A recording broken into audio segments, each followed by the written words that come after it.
after sitting on jack stands for about, I don't know, 3 months now, I finally decided to knock this rear end out. Well, as you know, the bushings, I needed new bushings, and I needed to fabricate new shackles, and I didn't really fabricate new ones. I just used the old ones and cleaned them up.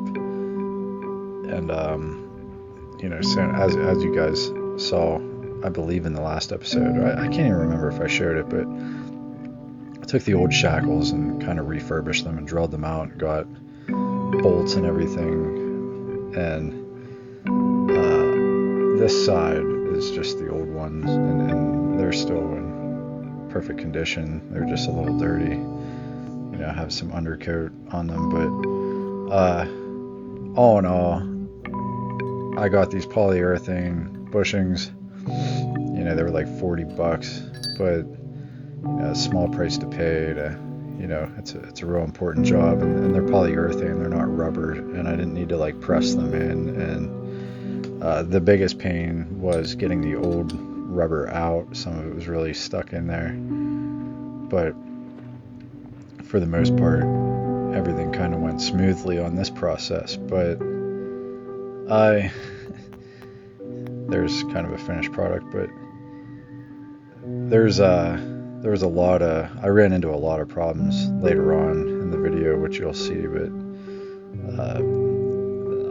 I don't know if you remember, but the old setup was the axle sat on top of the leaf springs, and it had a 3-inch block, a 3-inch lowering block. So it was they were going for the gasser look, which they wanted it real low in the back and high in the front. And I'm not against that look or anything, but I kind of wanted this to sit up a little higher.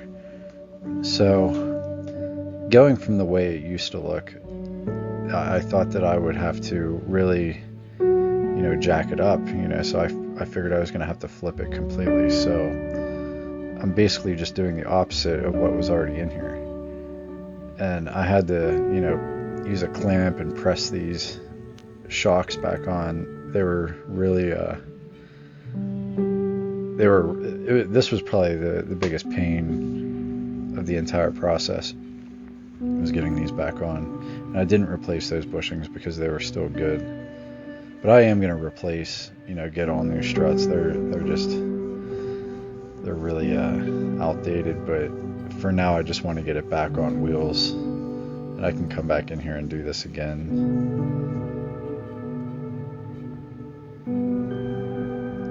But yeah, I had to do this on the tops and bottoms. They just were really hard to get in there.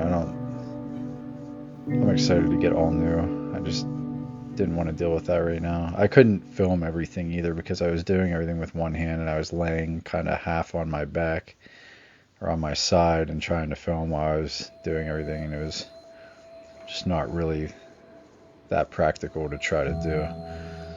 I skip a lot in this video as well. This isn't a very long video compared to my other ones because I just skipped through a lot. I didn't film my time-lapse myself doing everything.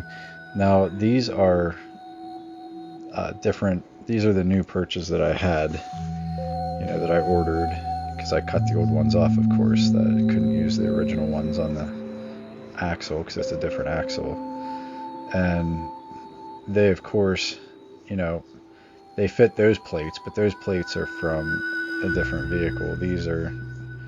They're 2-inch plates, or they're 2-inch perches, 2 inches wide by 3-inch arch.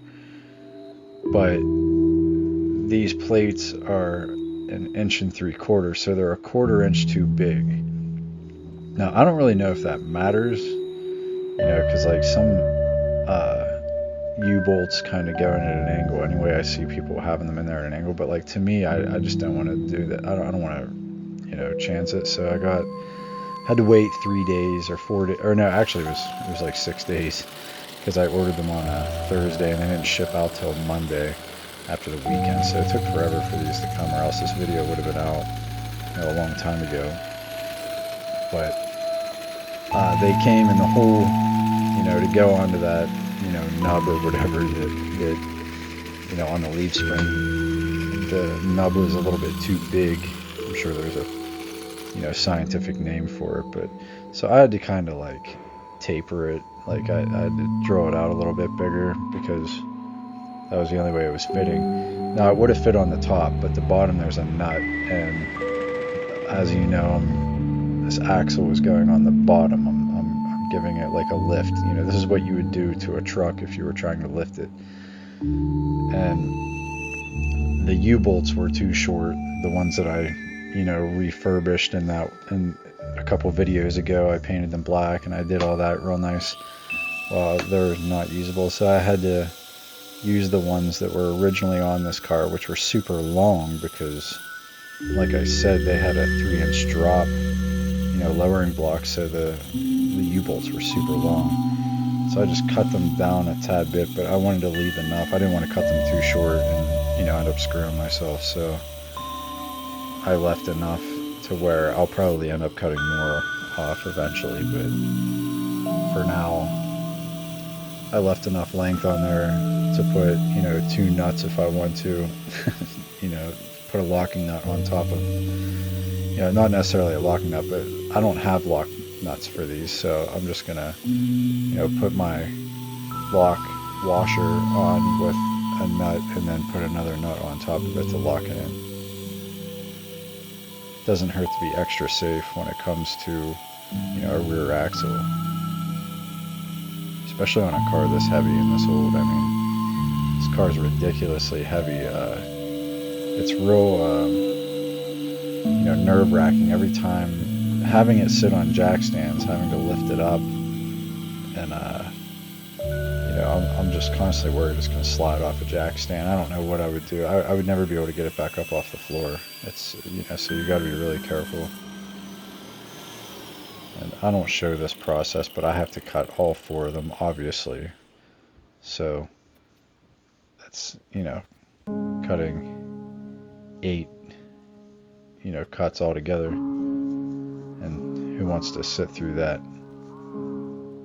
These videos are boring enough, let alone, sitting through anything more than you need to.